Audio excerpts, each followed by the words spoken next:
सवाल देखिए, एक व्यक्ति एक टारगेट को 5 बार हिट कर सकता है 8 बार में से।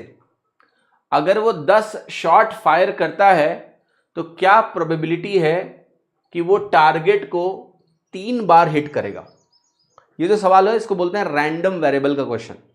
सवाल ऐसे होता है कि अगर P जो है वो प्रोबेबिलिटी है सक्सेस की, प्रोबेबिलिटी ऑफ सक्सेस, कोई भी ट्रायल आप करो तो प्रोबेबिलिटी ऑफ सक्सेस अगर P है और Q क्या है? Probability of failure, not success. And either you will succeed और यू विल फेल। तो यहां पर यह भी कंडीशन होती है कि P plus Q definitely must be equal to 1। कोई तीसरा चॉइस नहीं है, मतलब या तो तुम सक्सीड करोगे या तुम नहीं करोगे।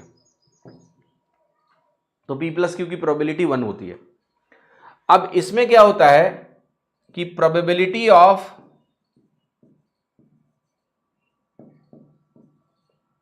सक्सीडिंग,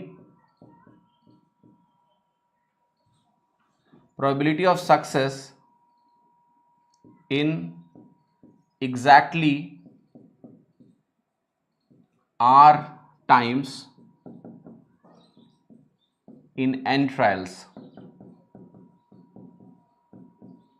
तो n बार में r बार सक्सेस होने की प्रोबेबिलिटी क्या है? तो इसका सिंपल सा फॉर्मूला होता है कि पहली बार वो r शॉट्स चुनो जिसमें आप सक्सीड होना चाहते हो। तो सिलेक्शन का एनसीआर होता है, आर एन में से आर चुनना है। मान लिया तुमने 10 शॉट लगाए तो 10 में से तुम 2 बार शॉट को बिल्कुल सही हिट करना चाहते हो, तो वो कौन से 2 होने चाहिए? पहले और तीसरे, या पहले और पांचवें, या पहले और 9वें, राइट? तो एनसीआर वो बताता है हमें कि कौन से वो 2 हैं जिस पे आप सही हिट करना चाहते हो।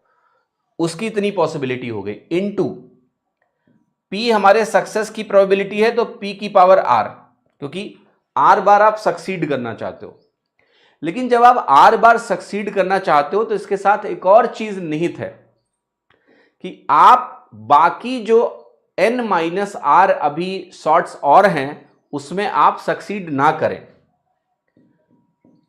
उसको हम ऐसे नहीं छोड़ सकते ना कि खाली छोड़ दें, नहीं। अगर आपको हमें आर ही बार सक्सेस दिलाना है तो आर बार सक्सेस दिलाएंगे और कहेंगे कि n माइनस आर बार तुम फेल हो जाओ, तभी तो गारंटी है ना कि तुम्हें सिर्फ आर बार सक्सेस मिली है।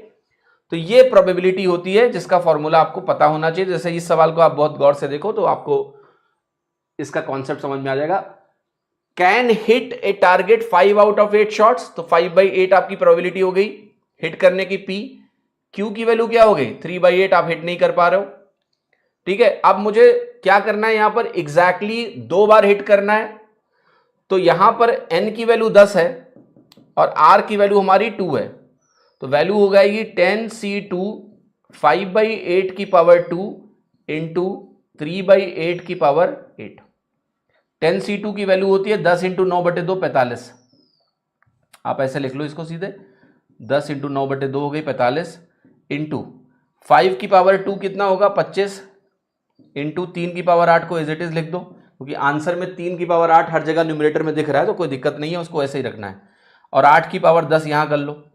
अब सवाल में क्या करना है? ये दोनों टर्म जो है ना, 8 की पावर्स 10 और 3 की पावर 8 हर ऑप्शन में है, तो ये तो एज इट इज छोड़ दो। आपको इनको कैलकुलेट करना है। अब 2 से काटेंगे तो 2 पंचे 10 बनेगा, है ना? या ऐसे देखो, 10 9 90 होता है, 90 को 25 से गुणा करो 2250 होगा, 2 से डिवाइड करो 1125 हो गया, और 1125 इंटू 3 की पावर 8 ऊपर आएगा और 8 की पावर 10 नीचे आएगा।